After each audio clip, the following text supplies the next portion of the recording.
Hello student, solution unit के इस video में सॉल्यूशन के पार्ट्स और क्लासिफिकेशन डिस्कस की जाएंगी। मेरे साथ एंड तक इस वीडियो में जुड़े रहना। बहुत इंटरेस्टिंग वीडियो है क्योंकि जो सॉल्यूशन यूनिट है वो हमारे सराउंडिंग में, हमारे आसपास की जितनी प्रोसेसेस है उसमें इसका बहुत इम्पॉर्टेंट रोल है। आप लोग इस यूनिट के डिफरेंट वीडियो को सुनने के बाद हमारी लाइफ से रिलेटेड जितनी भी प्रोसेसेस हैं, जैसे बॉइलिंग पॉइंट है, फ्रीजिंग पॉइंट है, ऑस्मोटिक प्रेशर है या ऑस्मोसिस है, ऐसी टेक्निक को समझेंगे ताकि हम अपनी सराउंडिंग को और हेल्दी और अपनी जो बॉडी है उसको और हेल्दी कर सकते हैं। तो मेरे साथ एंड तक इस वीडियो में जुड़े रहना। बहुत इंटरेस्टिंग वीडियो है, बहुत ही इंपॉर्टेंट वीडियो है और बहुत ही बेसिक वीडियो है। तो शुरू करते हैं बेसिक्स ऑफ द सॉल्यूशन। और सबसे पहले जो मैं आपको करवाने जा रहा हूँ और वो है मैटर। हमने बार बार मैटर की बात लोअर क्लासेस में भी करते हैं। जैसे मैं आपको ये बीकर और इसमें पानी दिखाता हूँ, ये भी एक मैटर है। दूसरे नंबर पे मैं इस मार्कर में यूज़ करने वाली जो इंक है वो भी आपको दिखाता हूँ, रेड एंड ग्रीन। इसी टाइप से हमारे केमिस्ट्री लैब में या पढ़ाते हुए थ्योरी में ऐसे में बॉल स्टिक मॉडल, बीकर, काफ़ी चीज़ें यूज़ करता हूँ। तो अगर आपको पूछा जाए जो मैंने अभी आपको सब्सटेंस दिखाए, क्या हम उनको मैटर बोल सकते हैं, तो आंसर इसका यस है। क्यों? क्योंकि मैटर क्या चीज़ है? Matter is anything around us which has मास, मतलब जिसका मास होता है, मास जीरो नहीं होता। विच ऑक्यूपाई स्पेस, और वॉल्यूम, जिसका वॉल्यूम जीरो नहीं होता। और इसकी प्रेजेंस को हम फील कर सकते हैं। कैसे? गैसेस है उसकी प्रेजेंस को हम फील कर सकते हैं स्मेल से, परफ्यूम है फ्रेगरेंस से फील कर सकते हैं स्मेल से। इसी तरीके से कोई चीज़ हमारी बॉडी को टच करती है उससे कर सकते हैं, और प्रेशर से भी कर सकते हैं। तो मतलब कितनी सारी चीज़ें हैं जिनको हम उनकी स्मेल से, उनके या प्रेजेंस से, टच से फील कर सकते हैं। तो कह सकते हैं the presence of it can be felt by any of our 5 sense organs. मैंने यहाँ पर जो एग्ज़ाम्पल लिखे हैं ये इस यूनिट में यूज़ होने वाले एग्ज़ाम्पल हैं, और उनमें जैसे इंक, ब्लड हमारी बॉडी में, मिल्क, प्लांट्स, उसके बाद जैसे वाटर है हम डेली लेते हैं, फिर एयर है उसमें ऑक्सीजन, नाइट्रोजन, अलॉयज़ कितने हैं, NaCl पानी में डिज़ोल्व किया गया, ऑयल इन वाटर है, डस्ट स्टॉर्म है, गन पाउडर है, डायमंड है ज्वेलरी में यूज़ होता, यूरिया है फर्टिलाइज़र में, ग्लूकोज, सुक्रोज और कार्बोहाइड्रेट हमारी बॉडी में एनर्जी का सोर्स है। तो ये सारे के सारे मैंने अभी आपको इन ब्रॉड मैटर्स बताए हैं। तो कहने का मतलब मैटर क्या चीज़ है? ये कोई भी ऐसी चीज़ है, यूनिवर्स का एक पार्ट है जो स्पेस ऑक्यूपाई करता है, वॉल्यूम ऑक्यूपाई करता है, और जिसकी प्रेजेंस को हम फील कर सकते हैं, और जिसका मास भी है, मतलब मास जीरो नहीं है। इसके बाद आ गया उस मैटर की एक फॉर्म है मिक्सचर।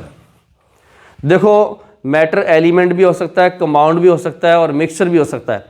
हम इस यूनिट में ज़्यादातर मिक्सचर की बात करेंगे, और मिक्सचर के आगे उसकी होमोजेनस मिक्सचर, जिसको मैं एंड में डिफाइन करूंगा कि वो सॉल्यूशन है।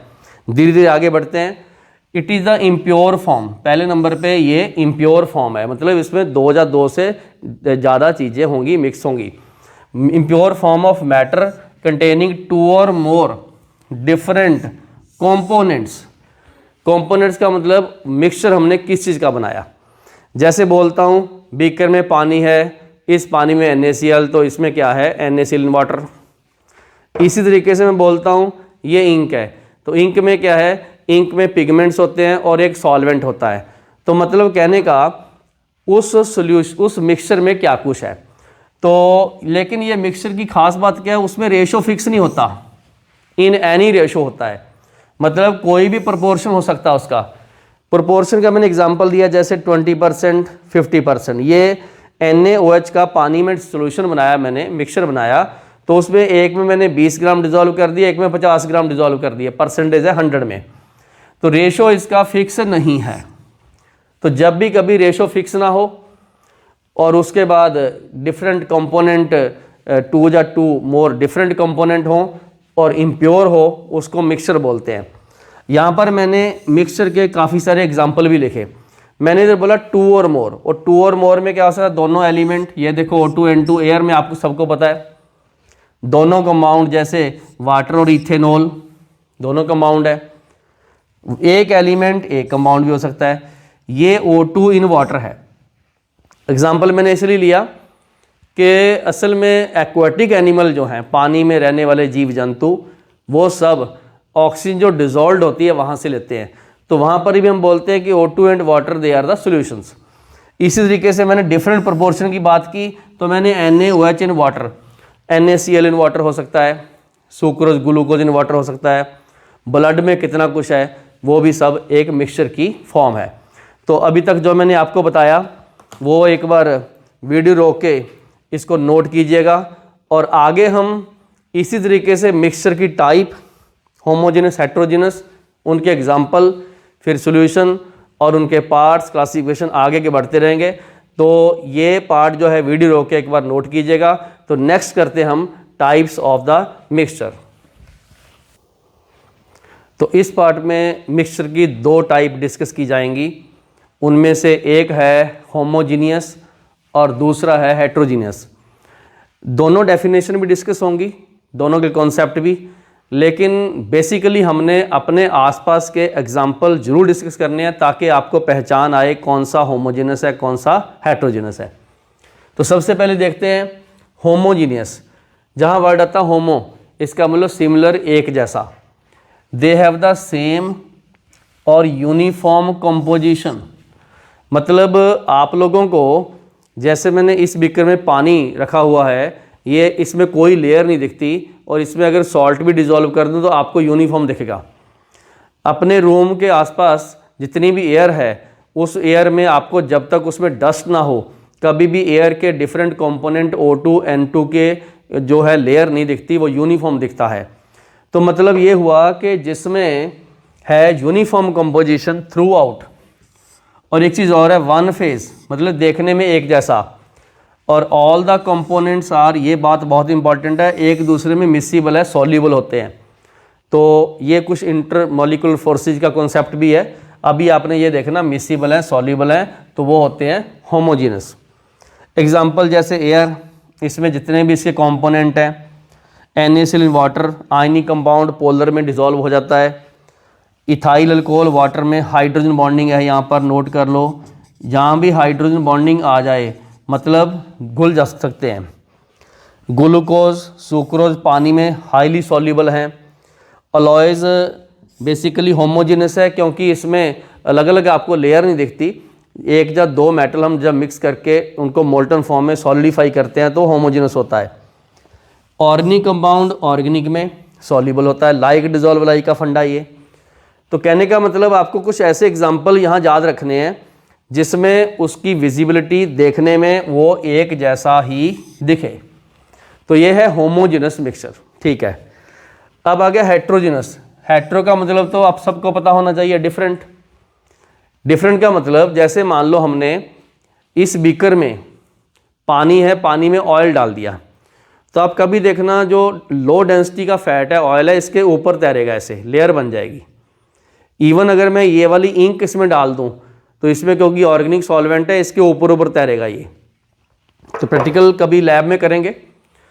तो हेट्रोजेनस में ये होता है कंपोजिशन इज, हाँ जी, नॉट यूनिफॉर्म, मतलब डिफरेंट एट डिफरेंट पॉइंट्स। ऊपर से देखोगे कोई और कंपोनेंट दिखेगा, नीचे ड्रॉप लेके चेक करोगे और दिखेगा। तो दे हैव टू और मोर फेजेस, फेजेस का मतलब part. Each component is partially और इनकम्प्लीटली, यहाँ इनकम्प्लीट लिख दूँ, कंप्लीटली इमिसिबल, ये भी ठीक है। इनकम्प्लीटली मिसिबल लिख सकता हूँ, कंप्लीटली इमिसिबल लिख सकता हूँ, मतलब पूरा डिजॉल्व नहीं होता, इसका मतलब इनसॉल्युबल, ठीक है। तो अगर कोई डिजॉल्व ना हो, अलग अलग लेयर हो, अलग अलग आपको कंपोजिशन दिखती हो, सेपरेट आपको उसके फेजेस दिखते हो, तो वो है हेट्रोजेनस। एग्जाम्पल कौन से हैं? ऑयल है, फैट है, पानी में सॉल्युबल नहीं है, हाइड्रोफोबिक है। ब्लड में जितने भी कंपोनेंट हैं उनके कारण ये ब्लड भी एक हेट्रोजेनस है। मिल्क में क्योंकि फैट है इन वाटर, वो भी इनसॉल्युबल रहता है, इसलिए हेट्रोजेनस है। गन पाउडर में जैसे पोटेशियम नाइट्रेट, लेड, ग्लास, कुछ चीज़ें ऐसी होती हैं वो भी हेट्रोजेनस है। अगर धूल भरी आंधी आ जाए, डस्ट स्टॉर्म, उसमें आपको अलग अलग लेयर्स दिखेंगी, डार्कनेस। NaCl ऑर्गेनिक कंपाउंड में इनसॉल्युबल है क्योंकि आयनिक पोलर में सॉल्युबल है, उसमें नॉन पोलर में डिजॉल्व नहीं है। कभी भी देखना पानी में प्रेसिड बनते हैं तो उसकी लेयर बन जाती हैं, प्रेसिड नीचे बैठ जाते हैं। तो असल में आप लोगों को ऐसे एग्जाम्पल लेने हैं जो देखने में और उनकी विजिबिलिटी में आपको अलग अलग उसके सेपरेट लेयर दिखें। तो ये रहा हेट्रोजेनस और ये रहा होमोजेनस। अब यहाँ मैं आपको एक चीज़ ऐड ऑन करता हूँ, कौन सी? ये जो होमोजेनस मिक्सचर होते हैं यही होते हैं सॉल्यूशन। मैं आगे जाके डिफाइन भी करूँगा कि सॉल्यूशन क्या होते हैं। मतलब होमोजेनस मिक्सचर ही सॉल्यूशन होते हैं। कहने का मतलब ये सब सॉल्यूशन है जो मैंने इधर एग्जांपल दिए। तो फिर से बता दूं कि होमोजेनस मिक्सचर जो होते हैं वो सॉल्यूशन होते हैं, ठीक है।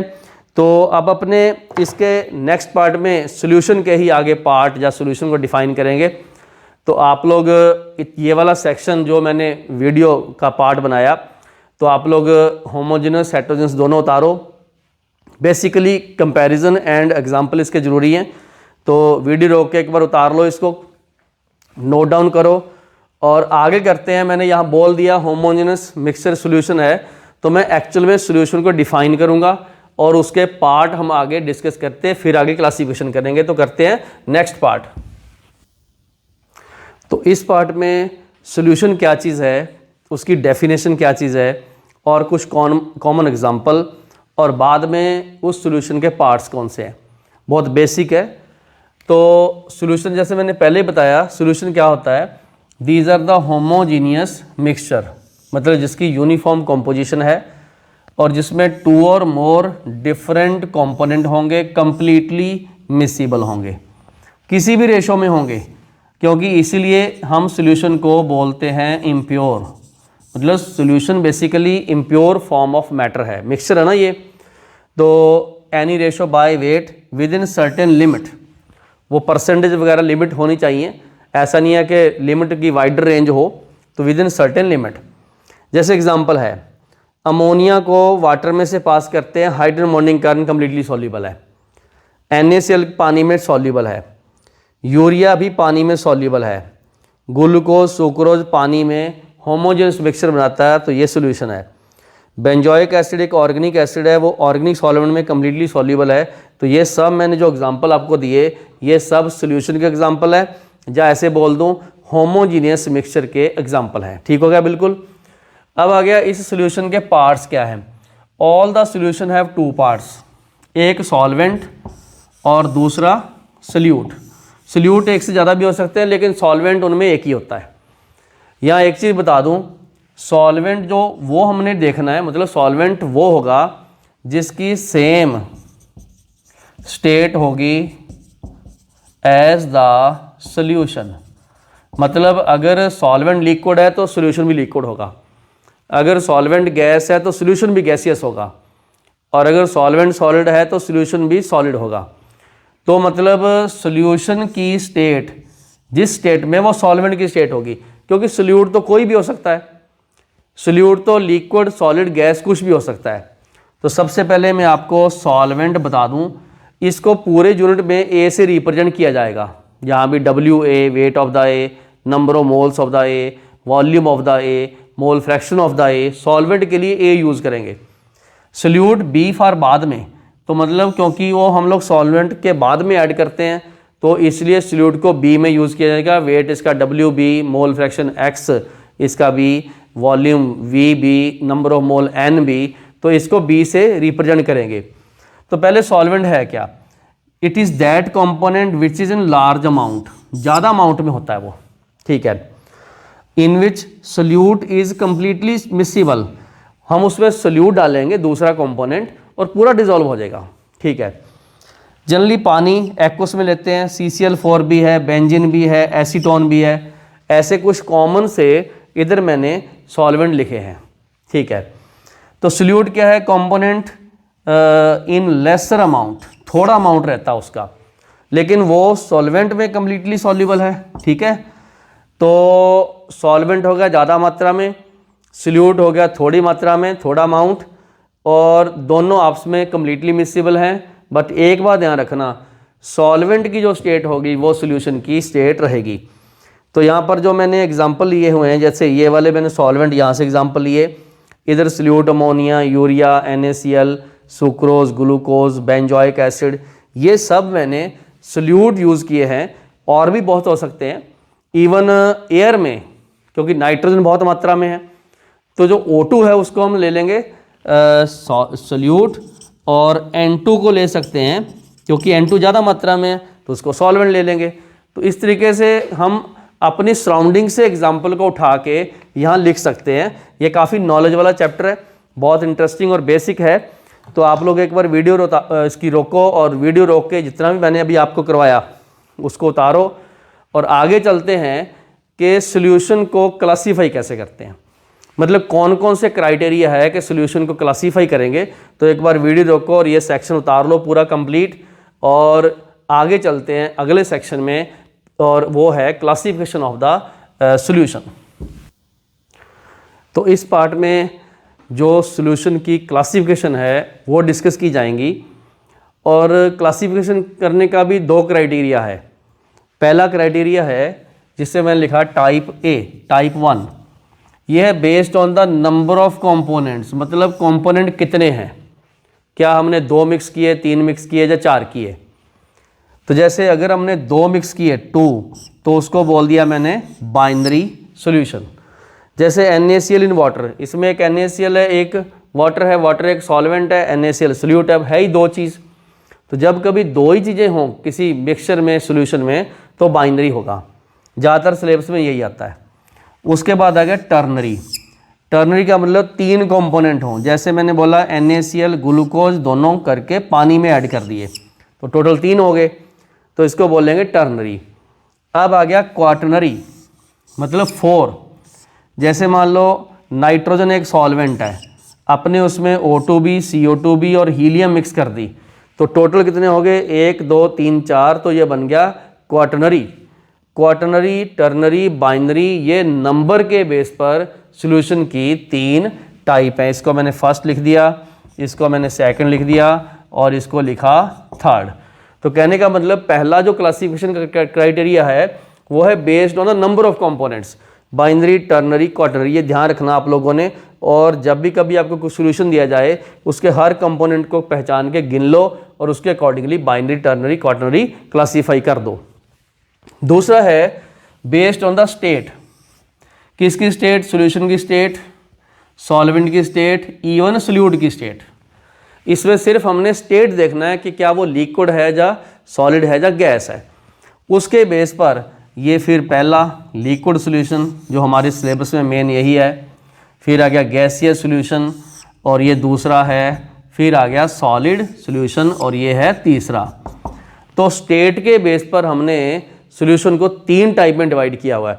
सबसे पहले आता है लिक्विड सॉल्यूशन, ठीक है। क्या है इसमें, सॉल्वेंट लिक्विड है। क्या है, सॉल्वेंट लिक्विड है।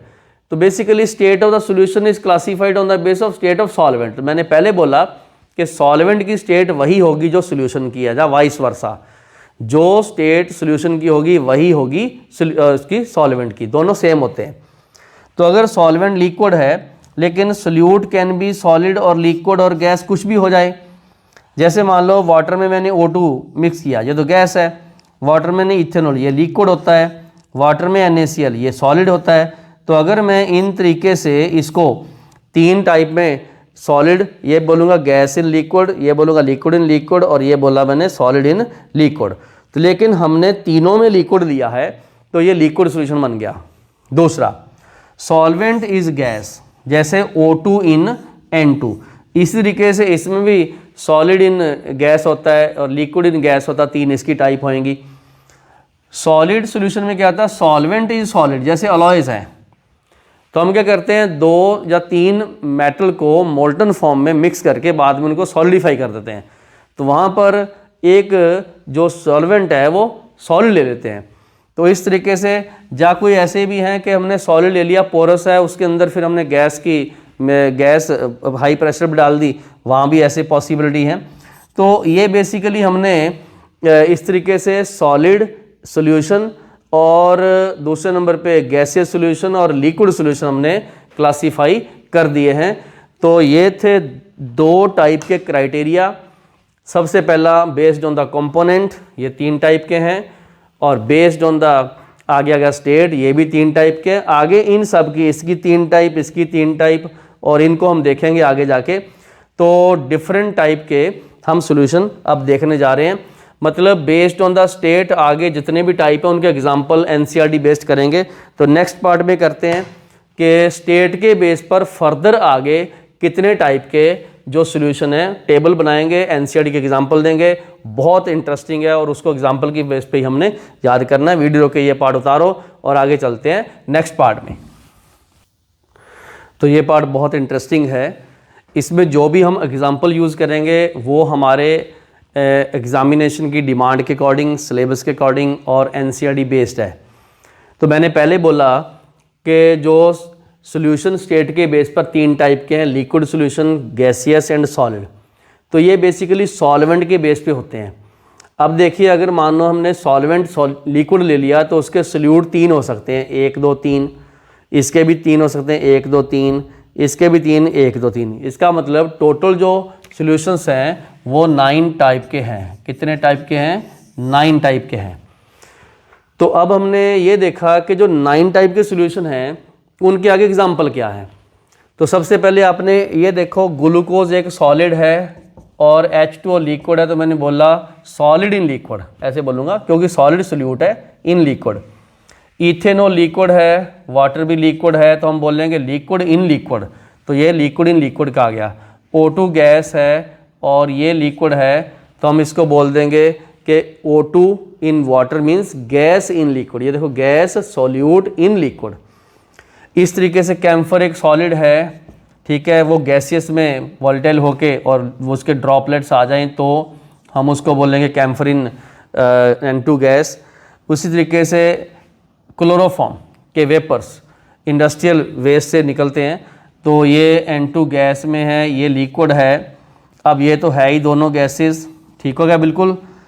अब आ गया सॉलिड का सॉलिड में। तो जो अलॉयज़ होते हैं, जैसे कॉपर और गोल्ड के हम अलॉयज़ बनाते हैं ज्वेलरी में, वो दोनों सॉलिड होते हैं। Liquid in solid, amalgam, mercury liquid है और अगर उसमें हम इसकी अमलगम बना दें तो ये क्या बन गया? Liquid in solid. Hydrogen gas को अगर हम हाई प्रेशर से पैलेडियम के क्रिस्टल में एंटर करवा दें तो वहाँ पर भी आपको एक होमोजेनिटी दिखेगी, तो वो गैस इन लिक्विड आ गया। तो ये कुछ ऐसे एग्जाम्पल हैं जो हमने पूरे ध्यान से नोट करने हैं। तो मतलब ये हो गया कि ये देखो, इसका ए पार्ट, इसका बी पार्ट, इसका सी पार्ट, इसका ए पार्ट, इसका बी पार्ट, इसका सी पार्ट, इसका ए पार्ट, इसका बी पार्ट, इसका सी पार्ट। तो टोटल 9 टाइप के हो गए। आप आराम से इनके एग्जाम्पल को फिर से पढ़िएगा। अगर आप लोगों ने ये टेबल अच्छे तरीके से समझ लिया है, थोड़ा नॉलेज का पार्ट है। मैंने पहले ही बोला कि सॉल्यूशन चैप्टर में हमने हमारे सराउंडिंग्स एग्जाम्पल लेने हैं, जो हम स्टडी करते हैं हम आसपास से। तो पेपर की डिमांड ये है कि आप कितने का अवेयर हो आपके सराउंडिंग के बारे में। तो यहाँ पर मैंने एक छोटी सी एक्सरसाइज डाली है, उसमें आपको ये पहचानना कि जो मैंने सॉल्यूशन दिए हैं, जैसे लिखा classify these in different types based on the state of the solute and solvent. तो मैंने इसी से मिलते जुलते एग्जाम्पल लिखे हैं। जैसे NaCl इन वाटर है, ये सॉलिड है, ये लिक्विड है, तो हम इसको बोलेंगे सॉलिड इन लिक्विड। तो जब इसका मतलब ये लिक्विड सॉल्यूशन है, ठीक है। बेंजोइक एसिड सॉलिड होता है, ये लिक्विड है, तो इसलिए ये भी सॉलिड इन लिक्विड हो गया और ये लिक्विड सॉल्यूशन है। CCl4 लिक्विड होता है, बेंजीन भी लिक्विड होता है, इसको लिखूंगा मैं लिक्विड इन लिक्विड, तो है तो ये भी लिक्विड, ठीक है। Alloys of the copper zinc, ये क्या होते हैं? ये हैं सॉलिड इन सॉलिड, तो ये सॉलिड सॉल्यूशन हो गए। अब आ गया मरकरी लिक्विड इन रुबिडियम, तो ये लिक्विड इन सॉलिड हो गया, तो इसको लिखूंगा मैं लिक्विड इन सॉलिड। तो ये इस तरीके से अपने ये सॉलिड सॉल्यूशन हो गया, ठीक है। अब आ गया H2O गैस की फॉर्म में, स्टीम इन एयर, एयर तो गैस है, तो अब मैं इसको बोलूँगा, क्या बोलूँगा? Gas in gas. तो ये गैसीय सॉल्यूशन हो गया। लास्ट में हमारे पास बचा SO2 के गैस की फॉर्म अमोनिया गैस में मिक्स कर दी, तो ये भी गैस इन गैस हो गया। ठीक है, तो ये मैंने एग्जांपल NCERT से लिए हैं और उनसे मिलते जुलते एग्जांपल हमने एक प्रैक्टिस की है।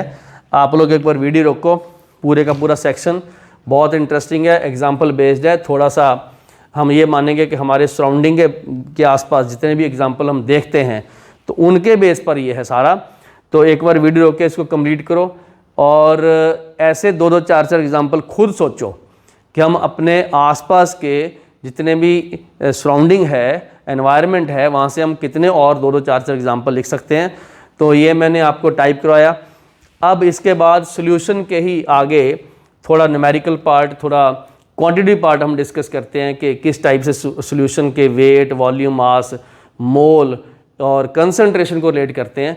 तो करते हैं इसके नेक्स्ट पार्ट में। इस पार्ट में हम सॉल्यूशन में यूज़ होने वाले कुछ क्वांटिटेटिव कॉन्सेप्ट करेंगे।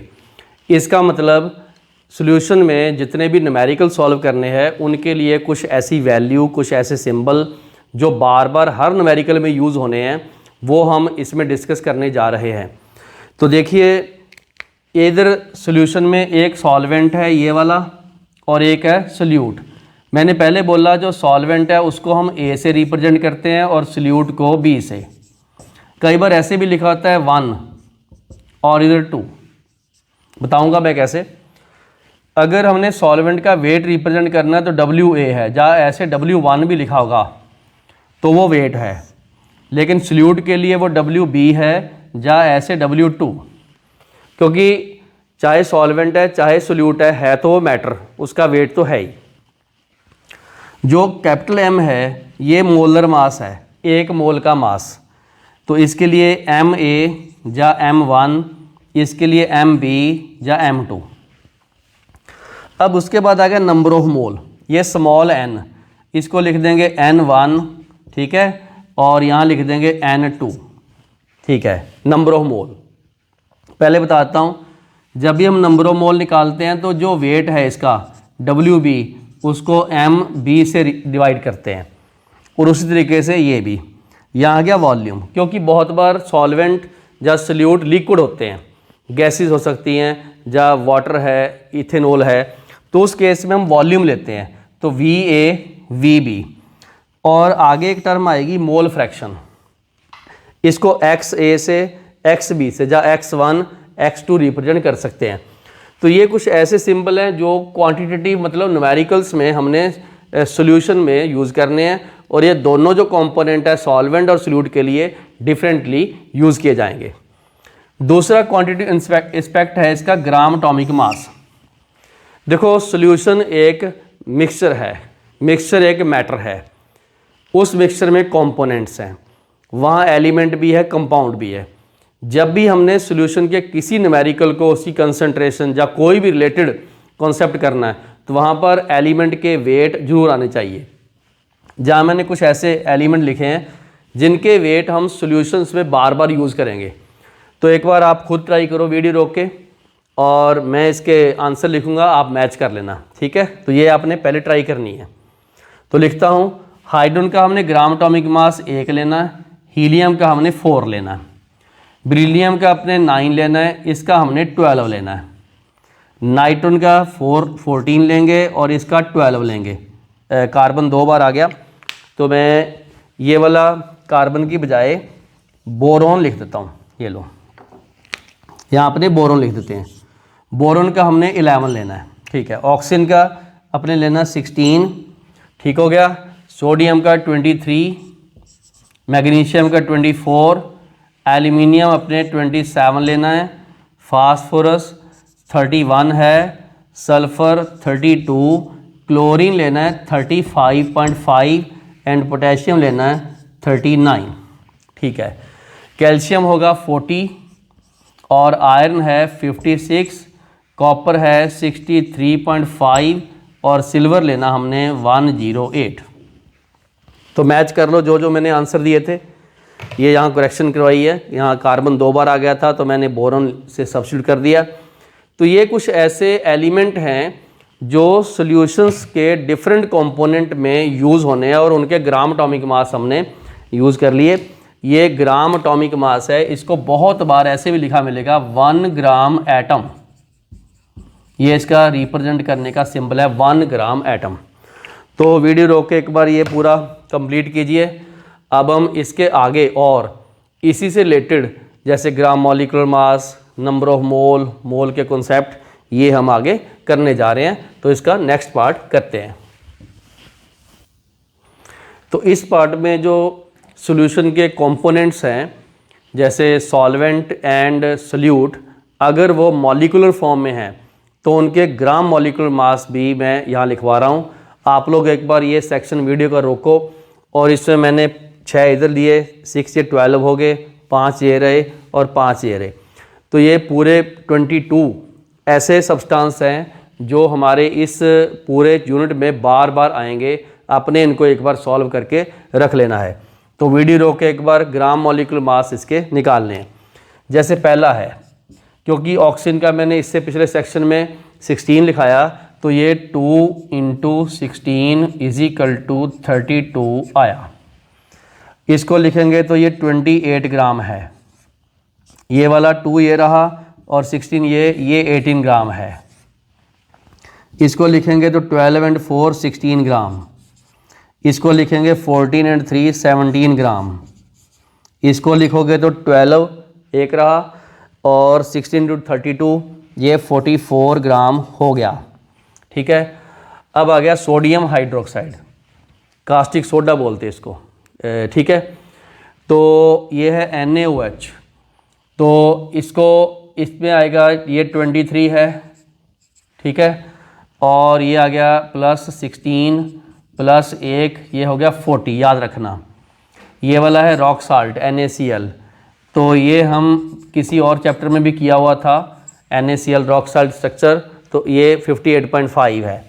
H2SO4 king of the acids है, तो इसको याद रखा करो। 2 ये रहा और प्लस सल्फ़र है इसमें 32 और प्लस 16 × 4 ये रहा 64, ये 98 आ गया। पहले बता दूं, अगर कहीं सल्फेट आ जाए जैसे ये -2 इतना, तो उसको अपने 96 लिखना है, क्योंकि यहाँ से 2 माइनस कर देंगे।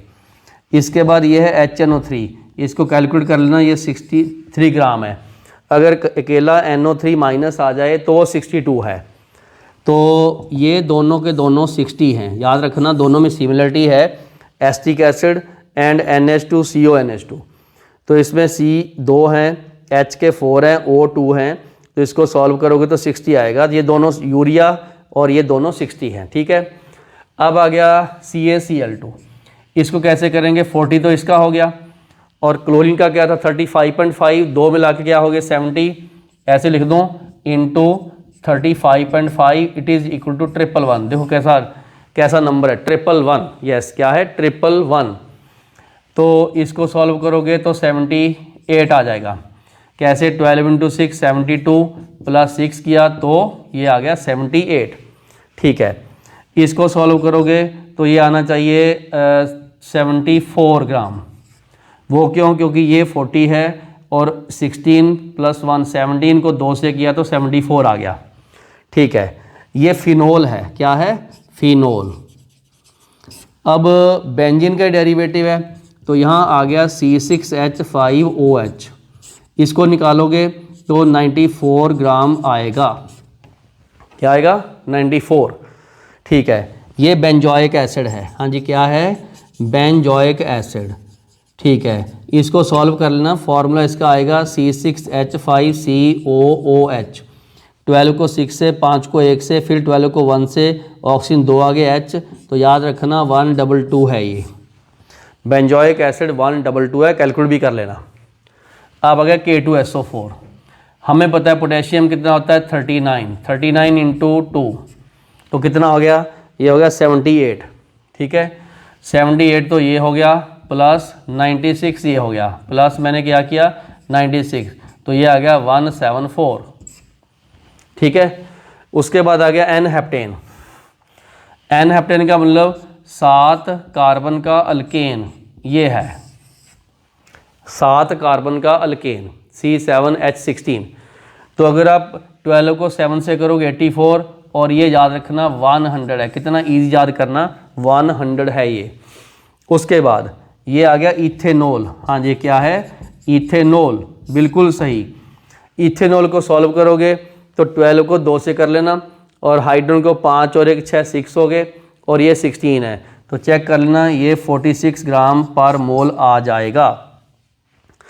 अब आ गया ये वाला इथाइलिन ग्लाइकोल, यहाँ लिख लो इथाइलिन ग्लाइकोल।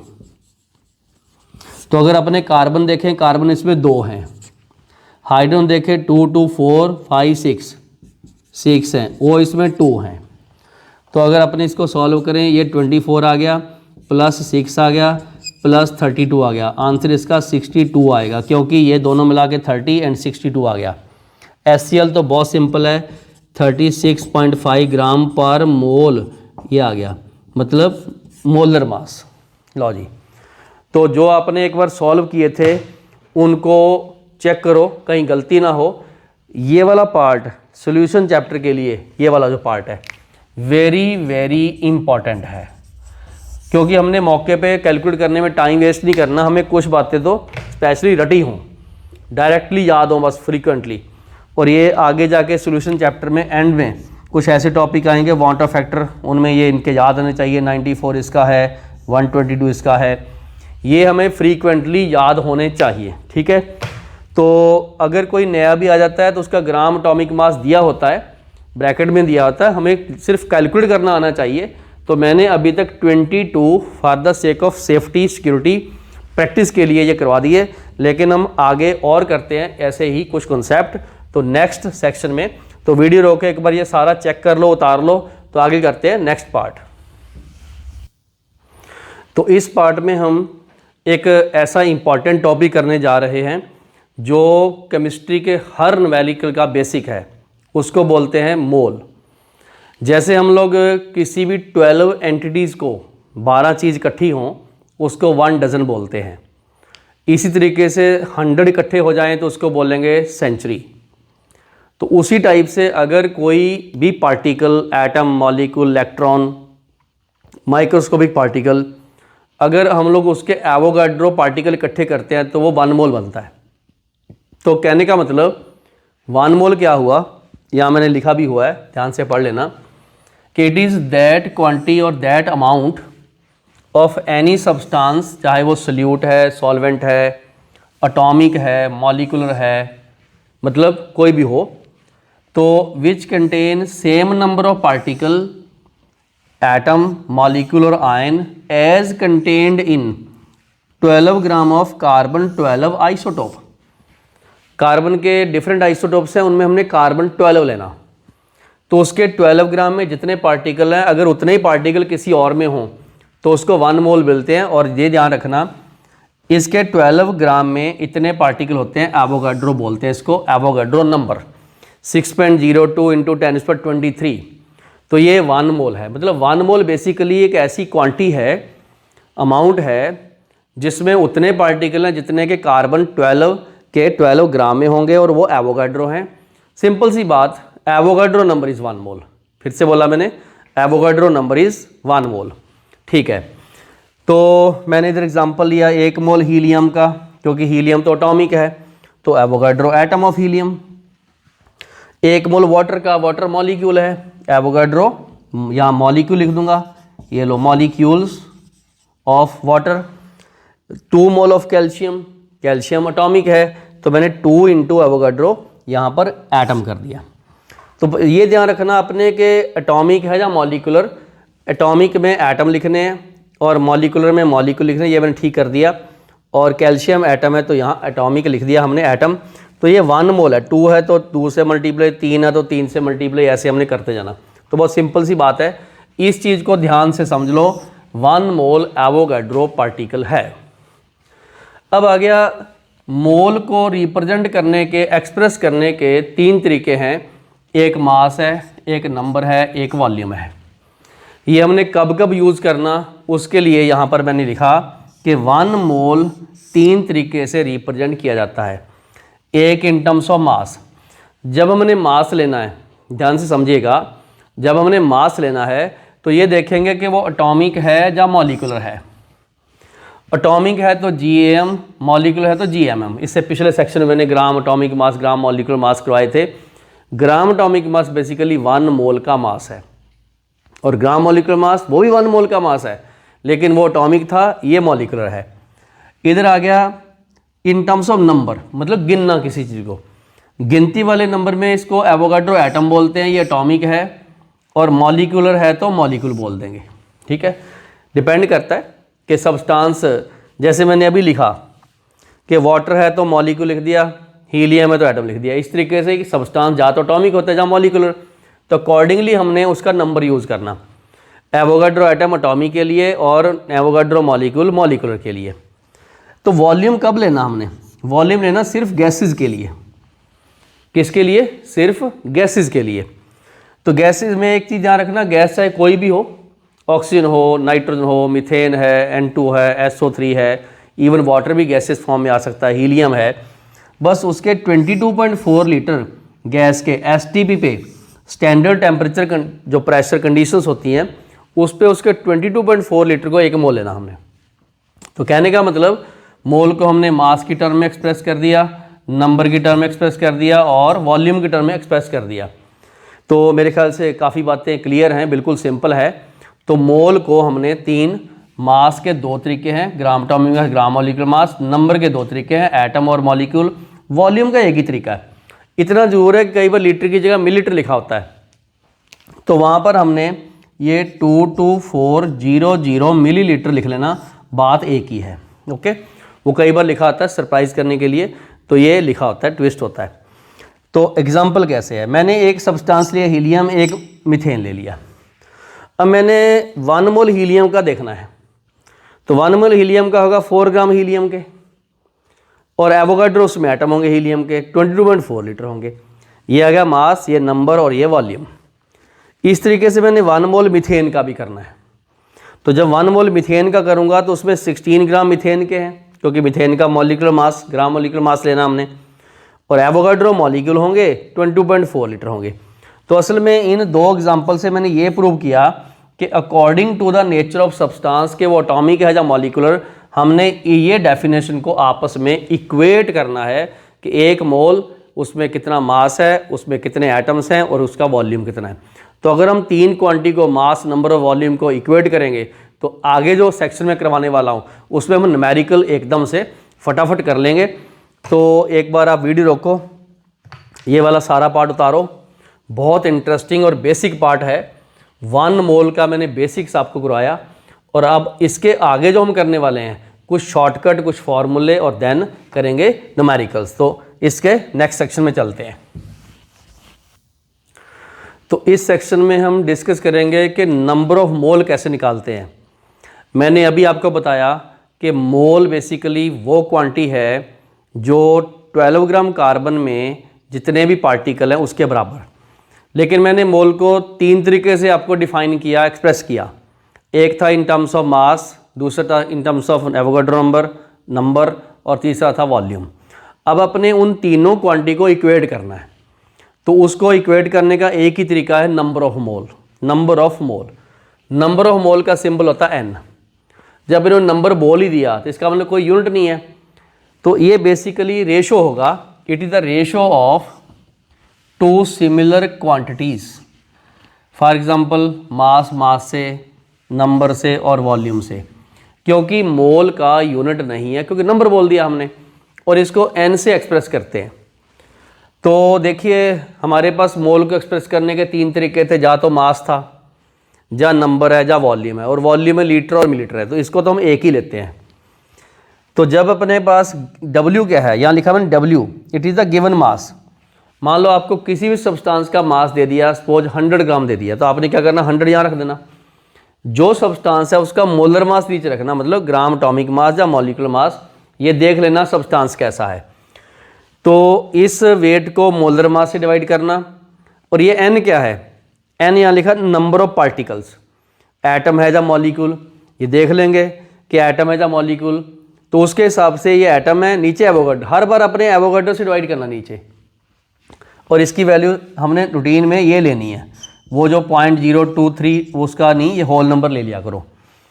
उसके बाद मान लो आपके पास कोई गैस है, मीथेन है या स्टीम है या ऑक्सीजन है, कोई भी गैस है, ये गैस के लिए है, तो उसका आपको वॉल्यूम दिया हुआ 10 लीटर, 20 लीटर, 5 लीटर या मिलीलीटर में दे रखा है, तो आपने उसको 22.4 लीटर डिवाइड करना अगर वो लीटर में है, और मिलीलीटर में है तो 2240। बहुत सिंपल सी बात है। तो इन सब को रिलेट करके हमने नंबर ऑफ मोल निकाला, और ये फार्मूला बहुत इंपॉर्टेंट है, इसको लिख लो, वेरी वेरी इंपॉर्टेंट फार्मूला, और ये शॉर्टकट है, मोल का शॉर्टकट है। ये क्या है? ये मोल का शॉर्टकट है। हम इस फार्मूले को यूज़ करके कोई भी चीज़, देखो इसमें number of mole, weight, molar mass, 3 quantity है, 1 2 3, आपको 2 दे दी, तीसरी निकाल लोगे। आपको नंबर दे दिया, और ये ठीक है, आप इसको रिलेट कर सकते हो, और आप इसको और इसको भी रिलेट कर सकते हो। 4 क्वांटिटी है, देखो 1 2 3 4, उसमें से 3 दे दी, चौथी मिसिंग है, तो इसका मतलब इसमें न्यूमेरिकल बहुत फटाफट निकलेंगे, एकदम से निकलेंगे न्यूमेरिकल। ठीक है, तो मैंने इस सेक्शन में ये बताया आपको कि नंबर ऑफ मोल कैसे निकालते हैं। एक बात ध्यान से समझ लो, नंबर ऑफ मोल निकालने के लिए जो भी आपको वैल्यू दी हुई है, मास दिया हुआ तो मोलर मास से, और अगर वॉल्यूम दिया तो वॉल्यूम से, नंबर दिया तो नंबर से डिवाइड करके एकदम निकाल देना। ये ध्यान रखना कि यूनिट जो नंबर ऑफ मोल का कोई नहीं आएगा, और सेम क्वांटिटी को हमने डिवाइड करना है। अब देखिए ये फॉर्मूला मैंने बता दिया, अब यहाँ अप्लाई करते हैं। तो फाइंड द नंबर ऑफ मोल, मतलब आप लोगों ने यहाँ n निकालना है। क्या निकालना है? n निकालना है। तो n का मतलब पहले ये देखो कौन सी क्वांटिटी है, एक बार वीडियो रोक लो आप। ये जो 6 क्वेश्चन है 1 2 3 4 इनको करते हैं, वीडियो रोक के एक बार पॉज दे के वीडियो को रोक के, और आप लोग इसको सॉल्व करो, फिर मैं इसके आंसर बताऊंगा, और आंसर आपने मैच करने हैं। आई होप आप लोगों ने ये सारा उतार के और उसके बाद सॉल्व कर लिया होगा। चलो शुरू करते हैं। देखो कैल्शियम के 8 ग्राम दे रखे हैं, और कैल्शियम का ग्राम एटॉमिक मास होता 40, तो हमने लिखा 1/5, आंसर इसका आ गया 0.2 मोल। ये लो, ये आ गया। ठीक है, इसका हमने ये नंबर दे रखा है, मतलब ये n नंबर, तो हमने क्या करना, 3.01 इंटू 10⁻²⁴, और नीचे 6.02 10⁻23 है, और ये वैल्यू देखो 2 पे कट गई, ये वैल्यू काटोगे तो 10 पे जाएगी। इसका 5 मोल आंसर आ गया, 5 मोल, 36 मिलीग्राम। अब देखो ये ग्राम नहीं है, बच्चे जल्दबाजी में 36 लिखाते हैं, तो ये है 36 इंटू 10⁻³ अब ग्लूकोज 180 होता है, चेक कर लेना, 180 लिख दिया मैंने, ग्लूकोज क्या है 180 है। तो इसको सॉल्व करोगे, लो जी इसको सॉल्व करते हैं, तो ये आ जाएगा, देखो 0 ऊपर चला गया तो 10⁻⁻4 हो गया, और ये 18 और ये 2 पे चला गया, तो 2 इंटू 10⁻⁻4 इसके मोल बन गए। मतलब ये जो माइनस है ये ऊपर जाके -4 हो जाएगा, और 36 और 18 बचेगा, 2 आ गया आंसर। अब देखो ये NaOH है, NaOH का मोलर मास होता 40, क्योंकि हमने ग्राम दिया हुआ है, तो अपने क्या करना, इस 60 को 40 से डिवाइड करके आंसर 1.5 मोल इसके आ चुके हैं, 1.5 मोल इसके आ चुके हैं। अब देखिए ये हमें मॉलिक्यूल दे दिया, मतलब नंबर, तो यहाँ लिखा मैंने 1.204 इंटू 10⁻22। नीचे क्या लिखूँगा, नीचे लिखूँगा 6.02 इंटू 10⁻23। इसको सॉल्व करना मैंने, अगर मैं ये 6 और ये 12 देखूँ तो ये 0.2 पे कटता है, तो कहने का मतलब 0.2, और नीचे ये 20 और 23 ये 10 पे कट गया, नीचे 10 और है, तो कहने का मतलब ये 2 इंटू 10⁻⁻2 मोल हो गया, 2 इंटू 10⁻⁻2, क्योंकि डेसिमल का हटाओगे तो -1, नीचे 10 है तो और -1, तो ये 2 इंटू 10⁻2 हो गया। अब ये आया 560 मिलीलीटर। करें शुरू। देखिए 560 मिलीलीटर को सबसे पहले आप 1000 से डिवाइड कर लो, और उसके बाद आपने 22.4 से कर देना। एक तो ये तरीका है, ठीक है। जा क्या करना हमने 22.4, एक डायरेक्ट तरीका भी बताता हूँ, सीधा भी कर सकते हो आप लोग, इसमें कोई ऐसी बात नहीं है कि आप 560 को 2 2 4, ठीक है, जीरो जीरो से डिवाइड कर सकते हो। लो जी, ये जीरो इससे कट गया, समझ आ गया आप सबको मेरे ख्याल से। और ये जो काटोगे तो ये 40 पे जाएगा। किस पे जाएगा? 40 पे। कहने का मतलब 1/40 मीन्स 0.025 मोल इसका आंसर आएगा। ठीक है, तो थोड़ा कैलकुलेशन है और ध्यान से देख लेना। मैंने वैसे ट्राई फुल किया कि कोई कैलकुलेशन गलत ना हो। तो नंबर ऑफ मोल हमने निकाल लिए।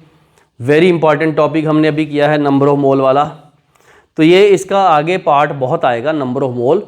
तो एक बार वीडियो रोको, अपने आंसर मैच करो। बहुत इंटरेस्टिंग और बहुत इंपॉर्टेंट पार्ट है। एक चीज़ बता दूं, जब भी नंबर ऑफ मोल निकालने हैं सबसे पहले ये देखना कि ये मास है, नंबर है। ये देखो मास है, ये मास है, ये नंबर है। देखो ऐसी गिनती नंबर है, ये वॉल्यूम है। तो अकॉर्डिंगली हमने यहाँ से फॉर्मूला सेलेक्ट करके उसको अप्लाई करके आंसर निकाल देना। और यूनिट का पूरा ध्यान रखना। अगर मिलीलीटर दिया है तो 22400 मिलीलीटर से, मिलीग्राम दिया है तो उसको ग्राम में कन्वर्ट करना। तो ये चीज़ों का बहुत ध्यान रखना। और एक बार वीडियो रोक के पूरा कंप्लीट करो, उतारो इसको। अब हम कुछ और मोल से रिलेटेड कॉन्सेप्ट करते हैं और जो यही चल रहा है। तो एक सेक्शन और हम लास्ट इसके क्वेश्चंस करते हैं, कुछ और क्वेश्चंस। तो इस सेक्शन में कुछ ऐसे न्यूमेरिकल्स करेंगे जिसमें आपकी मोल से रिलेटेड, नंबर ऑफ मोल से रिलेटेड जो अंडरस्टैंडिंग है वो चेक हो जाएगी। तो सबको क्यूरियोसिटी होती है कि हमने आज मोल कंसेप्ट से रिलेटेड टॉपिक किया है और उसके न्यूमेरिकल हम कर सकते हैं कि नहीं। पहले वीडियो रोक के ये चारों क्वेश्चंस, पहला, दूसरा, तीसरा और चौथा, ये क्वेश्चंस उतारो। हम इनको करते हैं और इसमें ट्रिक सीखते हैं। तो आई होप कि आप लोगों ने वीडियो रोक के ये क्वेश्चन उतार लिए होंगे और ट्राई भी कर लिए होंगे और आंसर मैच करना। पहला क्वेश्चन क्या है? What is the mass of 12.02 into 10⁻24 molecules of water. तो हमारे पास इतने मॉलिक्यूल्स दिए हुए हैं, ठीक है। तो हम क्या करेंगे, यहाँ ऐसे लिख लेंगे कि जो एवोगाड्रो मॉलिक्यूल हैं, एवोगाड्रो मॉलिक्यूल हैं किसके? वाटर के, उसका मास होता है 18 ग्राम। ये बात ठीक है, बिल्कुल सही। और जो हमें ये वाले दिए हुए हैं, मतलब 12.04 इंटू 10⁻24 मॉलिक्यूल का मास कितना होगा? हम क्या करते हैं, 18 को डिवाइड कर देते हैं एवोगाड्रो की वैल्यू से इंटू 10⁻23 इंटू ये वाली वैल्यू को यूनिटरी मेथड लगाया मैंने 12.04 इंटू 10⁻24। तो ये देखो ये वैल्यू 2 पे कट गई और ये वैल्यू 10 पे कट गई। 18 इंटू 2 कितना होता है? 36। तो यहाँ आंसर आ गया 360 ग्राम। ये वाला मास है इतने मॉलिक्यूल ऑफ वाटर का। तो इसमें हमने मोल कंसेप्ट लगाया और मास निकाल दिया। इसका एक शॉर्टकट भी है, आपको नंबर दिया हुआ, ये देखो, इस नंबर को एवोगाड्रो से डिवाइड कर दो इंटू उसका मोलर मास कर दो। तो अभी तो चलो इतनी जल्दी में शॉर्टकट नहीं अप्लाई करेंगे, बट ये सिंपल सी बात है, आपको स्टेप भी आने चाहिए। इसके बाद आ गया how many molecules are there in 12 gram of urea. कितना? 12 ग्राम ऑफ यूरिया। देखो यूरिया है NH2CONH2, ये यूरिया है और इसका जो GMM है वो होता है 60। बात समझ गए होंगे। तो कहने का मतलब 60 ग्राम में एवोगाड्रो मॉलिक्यूल होंगे। हाँ जी, क्या होंगे? एवोगाड्रो मॉलिक्यूल्स होंगे। और अगर 12 ग्राम पूछा गया तो उसमें क्या है, एवोगाड्रो को 60 से डिवाइड किया इंटू 12 और ये 5, समझ गए, 1/5 आया। तो 1/5 क्या होता है? 0.2 इंटू एवोगाड्रो। और अगर अपने सॉल्व कर लेते हैं तो यहाँ पर आंसर आएगा 1.2 इंटू 10⁻23 इसका आंसर आएगा, क्योंकि इसके अंदर 6 है। मतलब मैंने इसकी जगह पे 6 इंटू 10⁻23 लिख दिया, ये वाला 6.2 से कटा 1.2 आ गया। तो ये इसमें हुआ number of molecule. I hope कि आप लोग समझ गए होंगे। तो ये दूसरा क्वेश्चन था। अब आ गया तीसरा, how many total molecules of all the substance in the mixture of 18 gram 88 gram CO2 88 ग्राम और 28 ग्राम N2 के। ठीक है, तो यहाँ लिखेंगे 10 टोटल। क्या लिखेंगे, n टोटल। तो weight of the CO2 divided by 44 plus और weight of the nitrogen divided by 28, अभी निकाल लेते हैं। तो ये तो बन गए n टोटल, n का मतलब नंबर ऑफ मोल। लेकिन हमने क्या करना, हमने इसके निकालने मॉलिक्यूल। तो अगर आपको n पूछा जाए तो इंटू n टोटल कर देना, क्या कर देना, इंटू n टोटल कर देना, जितने भी नंबर ऑफ मोल है। और ना एक काम करते हैं, जितने भी n टोटल हैं ये निकालना हो तो एक अलग से मैं लिखाता हूँ, इसको करना अपने n टोटल जो हैं उसको एवोगाड्रो से कर देना बस। जॉल जितने मोल निकालोगे एवोगाड्रो से मल्टीप्लाई कर दो, ये आ जाएगा नंबर ऑफ मॉलिक्यूल टोटल। ये मॉलिक्यूल है, वो मोल नहीं है, मॉलिक्यूल है।